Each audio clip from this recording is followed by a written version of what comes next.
Project Lead the Way is a project-based curriculum. And so the experiences that the students in this engineering program are getting is basically all hands-on.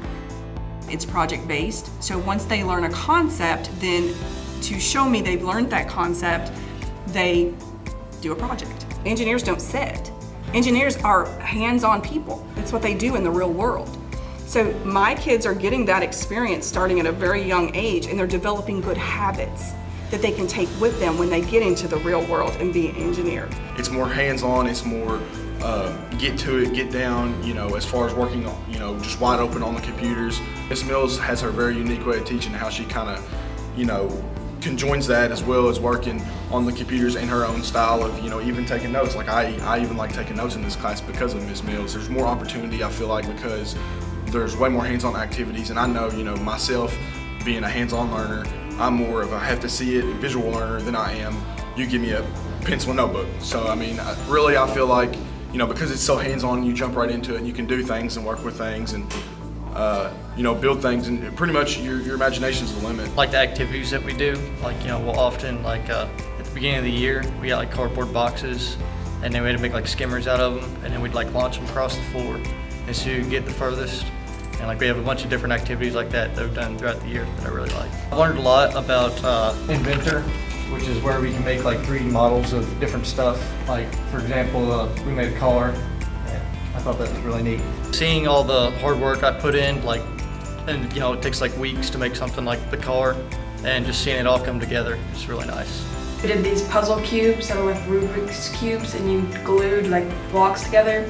And then you made it on Inventor, and you could put it together on there on a presentation file. And then we're learning how to do, right now, visual analysis, so that we're gonna do reverse engineering to take apart an object and then make how it goes back together. So when I was approached about the engineering program for Eleanor, the beginning of 7th grade probably, and we sent it to her and let her look at it, and she thought it was maybe a little too much, and so I did a little research and definitely thought it was something that she would enjoy. And her being in it, this is the class she talks about when she comes home, right? And as a parent, that's what you look for.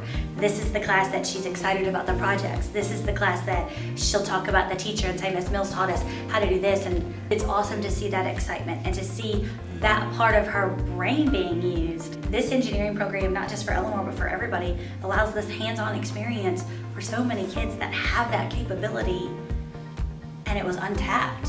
I think it's an unbelievable program. If they start with me as a freshman and they go through the engineering pathway, they can have an associate's degree because these classes are dual credit. They're getting high school credit and they're getting credit from ECTC for these engineering classes. Then they can start as sophomores in college. It definitely helps because I want to go into the medical field, and so you have to have an undergrad. And so I was thinking about doing my engineering for my undergrad, and that'd just be less work or less college if I already have some college credits. You're doing, you're getting high school credit and college credit, so killing two birds with one stone. And it's really helping you later on in life, because right now in high school it's also a lot cheaper than it would be later. And I just think it's a better opportunity, to learn. I think it's huge, and I think getting all of these programs with us and these remarkable teachers that we didn't have. That's it. If it were me, I would be shouting this from the rooftops.